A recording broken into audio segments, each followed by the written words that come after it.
Hello class 5 students. Today we will do question answer and exercise of poem Biking. So come and let's start it. Understand the poem. A. Tick the correct answer. The girl toes blank when she rides a bike. आपके 3 options दिए गए हैं जिसमें आपका correct option है B curve inwards, मतलब उसके जो टोज़ हैं जब वो बाइक अपनी साइकिल राइड्स करती है तो उसके टोज़ कैसे हो जाते हैं, अंदर की तरफ ऐसे कर्व हो जाते हैं, घूम जाते हैं। Second, while riding her bike the girls hair behind her, उसके हेयर्स कैसे हो जाते हैं, फ्लाइज, उसके जो हेयर हैं वो पीछे की तरफ उड़ने लगते हैं।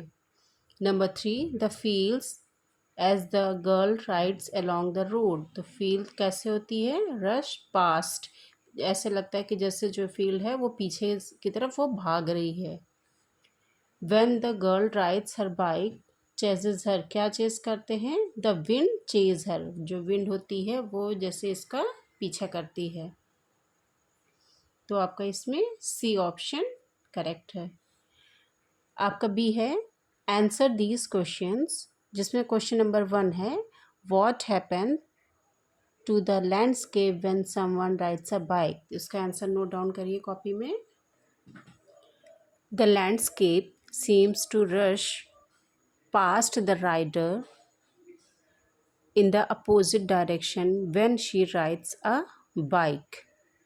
जो लैंडस्केप है, जो हमारे खेत खलिहान हैं या ज़मीन जो होती है वो ऐसे दिखती है, जब राइड करते हैं तो वो हमारे पीछे की तरफ वो भागती हुई दिखती है, जिससे लगता है अपोजिट डायरेक्शन में वो भाग रही है।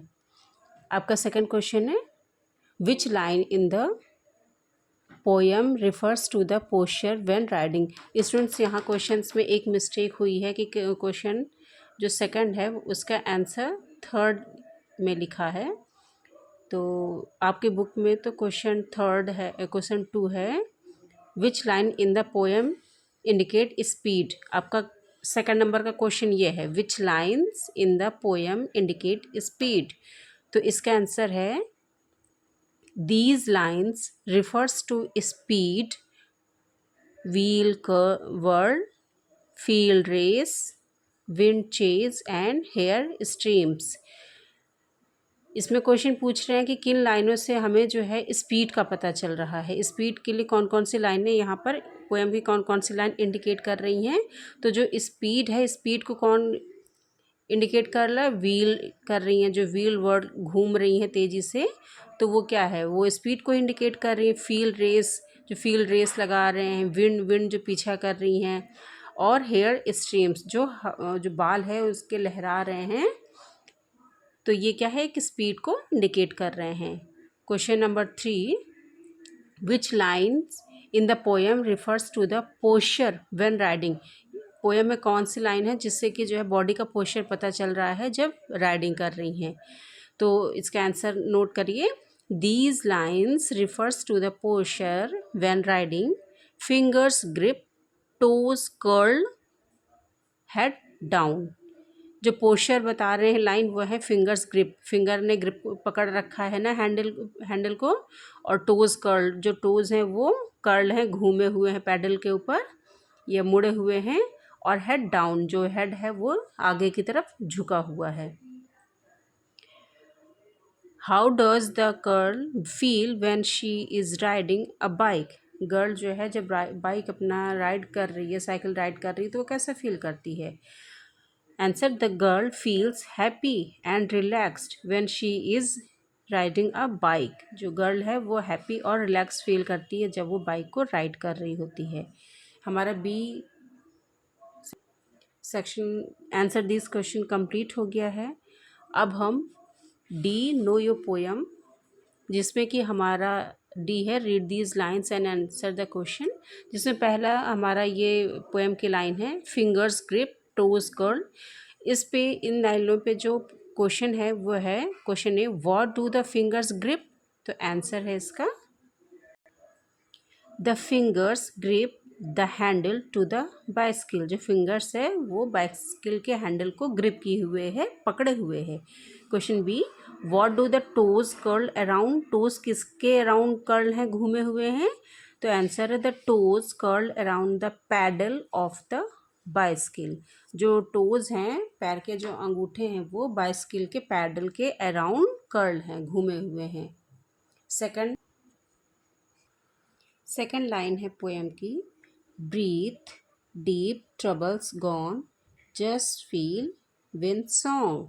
तो इस पे जो क्वेश्चन ए है वो है, why are the girls troubles gone when she is riding. Girls का ट्रबल जो है, कोई भी परेशानी, कोई भी जो उलझन होती है उसकी, वो क्यों चली जाती है जब वो राइडिंग कर रही होती है।